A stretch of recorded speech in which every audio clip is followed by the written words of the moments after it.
Tachanka in his current state is in a bit of a predicament.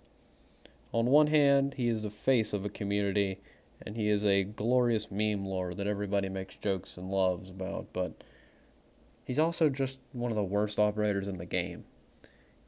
In Rainbow Six Siege, mobility is critical, and Tachanka's gadget makes that impossible. Ubisoft recently decided that they were going to rework Tachanka, as you can see in the background, and while it's a very good change in my opinion, I've spent 84 hours learning and playing this operator, figuring out the places to be, the places set up, all the spawn peaks, and I'm going to have to relearn a whole new operator, so this video is kind of a final memorial to the original Tachanka, and we're going to look at all of the good, the bad, and the ugly things about the original Tachanka before he goes away. Let's go. In a historical context, a Tachanka is a horse-drawn platform with a heavy machine gun in the back, usually carried in a cart. It was used with great success by Russian forces in the Eastern Front in World War I and later by various factions in the Russian Civil War. There was a song, fittingly enough named Tachanka, that was made about the horse-drawn machine gun. Tachanka is probably called Tachanka because he sits on the mounted LMG like an actual Tachanka. You can't really talk about Tachanka without talking about his gigantic just fuck-off turret that he has as a gadget.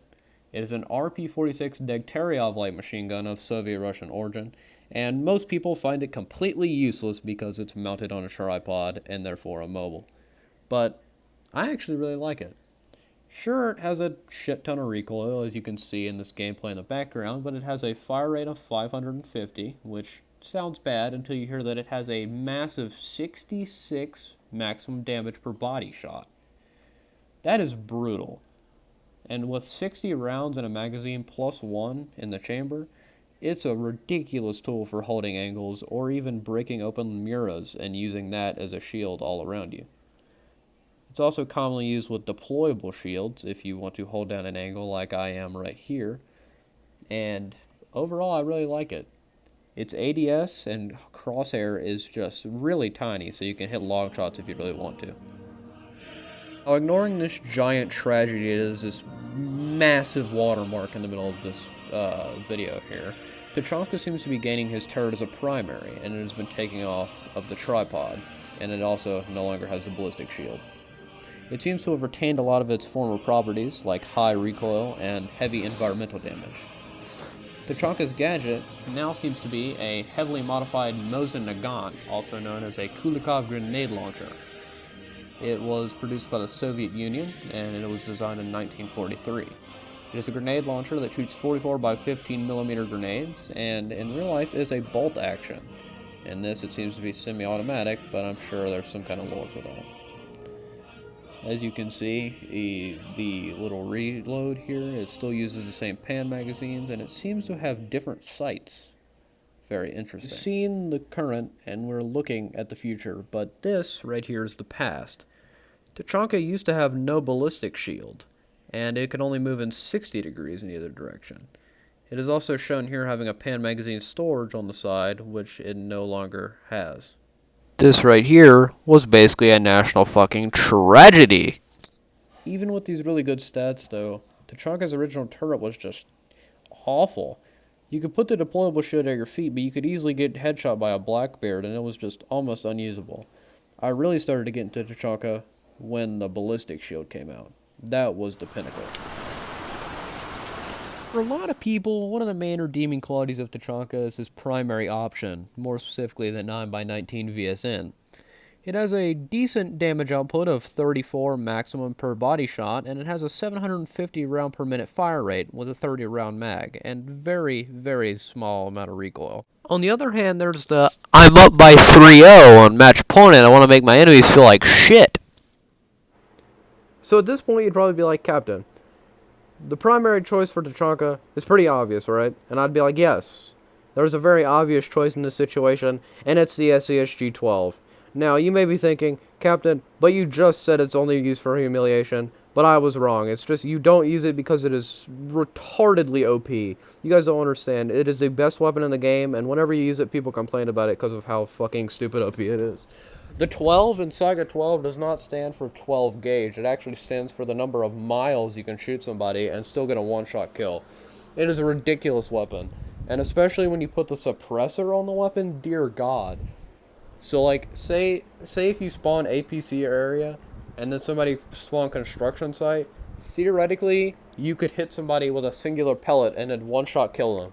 I mean, it's the best weapon in the game. Sure, the 9x19 VSN is a full auto laser beam that does 35 damage and has literally no recoil, but, it's okay. It's mediocre. This SASG-12, the sausage it is called, it's the greatest weapon in the game. It is, without a shadow of a doubt, it is one of my favorite weapons in the game. Sure, you can open walls with it, but nobody cares about that shit. Slap on a fucking suppressor, a red dot, and you don't even need a sight. All you need is a suppressor and the red dot, and you slap that bitch on, and you just start, you just start fucking murdering people. Best weapon in the game, without a shadow of a doubt. 10 out of 10. Don't use any other bullshit besides this weapon. The first time you use this shotgun, you'll never want to go back to any other shotgun. Okay, so, now that we're off of that point, the pistols, the pistols are alright. The PMM Makarov is definitely a lot better than the GSH-18. The GSH-18, it is quite literally nerf or nothing. It is a fucking super soaker. I promise you. It is ridiculous how bad that gun is.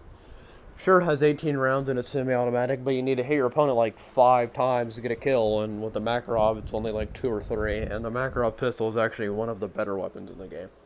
It is actually one of my favorite pistols in the game, and oddly enough, and funnily enough, I got the black eyes for the fucking GSH, so I have to use it to flex.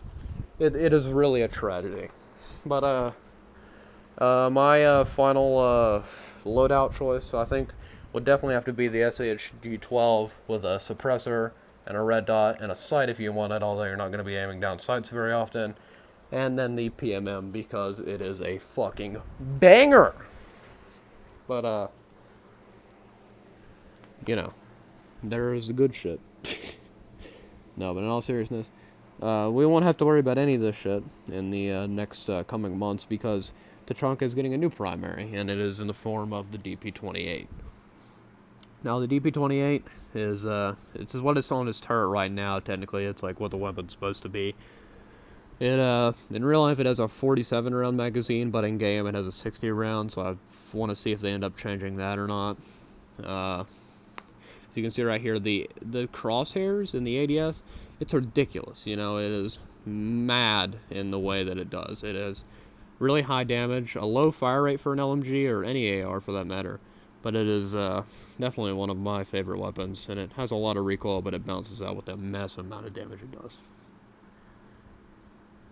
I think this would be the only primary option that he's going to have in the upcoming patch, but I don't think it matters, because look at this thing. You can tell it does a lot of player damage, or it does as far as we can tell, and it does a ton of environmental damage, and it seems like it has a better recoil, but that is definitely doable.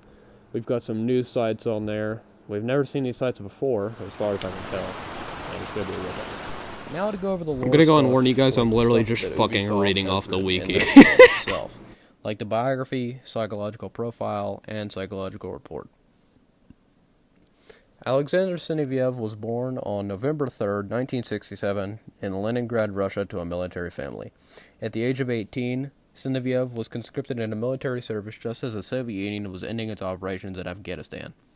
Upon the dissolution of his draft, Zinoviev opted to enlist full-time. He was a part of the wrestling league, where his formidable frame and match strategy earned him accolades. Along with heavy artillery, Zinoviev's training focused on defensive and breaching tactics, while there he apprenticed as a precision tool and die mechanist in the weapons division. He applied for a transfer to the Russian Navy, but for classified reasons he remained in the Russian Armed Forces.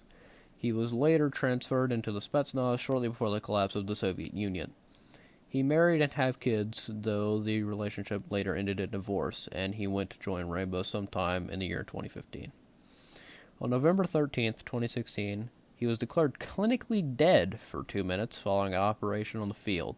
During his recovery at Hereford Base, his mounted RP-46 Degtyaryov machine gun was modified by Mura to include a ballistic shield to prevent future injuries. He's calm in crises, and he harbors a joyous, if acerbic, outlook. He has a limited social filter, which has got him into trouble in the past. Zinoviev has a boisterous sense of humor with a booming laugh. He can be quite blunt without the intent to offend. He's dedicated to his team and is focused and calm during operations. He also has a lot of frustration, though. There's a contingent of specialists who passionately support him, yet Zinoviev feels that he has a potential that he doesn't know how to maximize. It's clear that he wants to be a devastating force, so I suggested changing his approach. If he studies a team in particular, he should search in gaps in their strategy, and it's there that he may find a place where he fits. His younger sister is a doctor, and our discussion had barely started when he was showing me pictures of her in her doctor's smock, along with dozens more photos of his nieces and nephews and his own kids. He and his sister grew up in a strict household without many things, which is why he makes an effort to enjoy life. They both make sure that their kids are loved and raised with laughter, and at the same time, he doesn't like to buy or accumulate physical objects that emphasizes with his children, much to their consternation. He suspects that it's also partly to do with the divorce. Let's go, I can fucking read! Woo! So now, the final real question. The real question that this is all led up to, the final thoughts. What is your opinion on this final rebuild, Captain? What is your opinion? You've wasted 84 hours of your miserable life playing this really shitty character, and now you're going to have to learn him once again. So, what are you thinking? Well, I'm going to go ahead and tell you guys, I'm honestly really fucking hyped. Now, don't get me wrong, I love the turret to death, and it's actually really good if you know where to put it. You can get easy double kills and kills through walls if you try hard enough, and if you know the right places to put it. Spawn peeking from the gym on Clubhouse was definitely a pinnacle of Rainbow Six Siege, but it's really good what they're doing to him.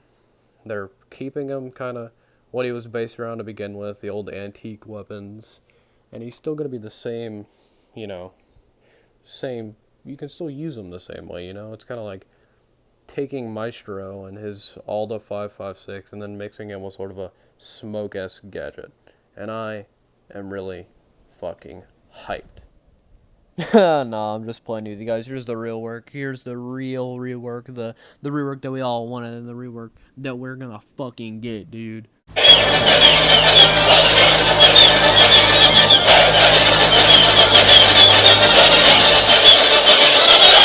Yo guys, what's going on? It's post-recording Captain here, and I want to go and tell you guys, if you enjoyed this video, I've got to go ahead and by law say this. I want you guys to please like and subscribe if you enjoyed this, and I hope you really did enjoy this. Put a lot of effort into this. Me and my buddy actually are both doing a little project.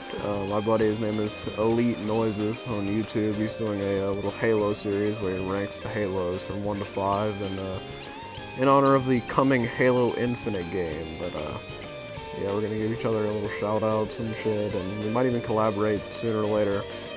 But yeah, man, this has been a really wild ride editing this video from like the first videos I did, coming to this little, from like gaming to this little mini series that I might do. If you guys want me to do more, if you want to like leave operators in the comments, and if this gets say if it gets like, I don't know, if this gets 50 likes and or quadruple digits, I'll do another one. And if you guys want to leave me suggestions in the comments, please do, because I did put a lot of work into this, and doing all this shit on an iPad is really tough.